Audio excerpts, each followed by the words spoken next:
Peter disowns Jesus, part 1 of 3, Luke 22:54 through 55. Then, seizing Jesus, they led him away and took him into the house of the high priest. Peter followed at a distance, and when some there had kindled a fire in the middle of the courtyard and had sat down together, Peter sat down with them. Okay, timeline. Passover meal starts at 6 p.m. because it has to start after sunset. Let's assume a 2-hour meal. It finishes at 8 p.m. It takes about a half hour to walk to Gethsemane on the Mount of Olives. So about 8:30 they get to the Mount of Olives. Jesus starts his prayer vigil. How long does Jesus pray? Great question. I'm going to say 3.5 hours based on what's in Matthew 26. Go check that out. So that would have the prayer vigil ending at 12 midnight. That's when Judas shows up.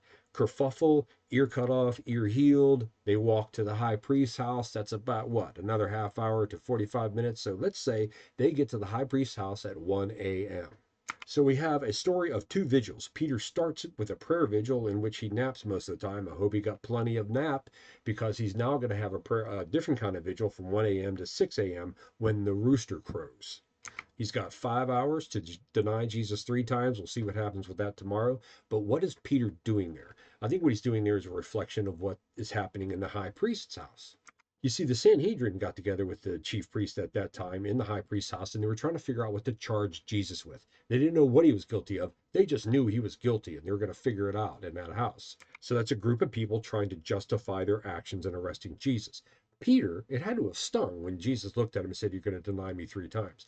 I think Peter is there doing a similar kind of justification, telling Jesus, "No, I'm not going to leave you. I'm going to stay with you."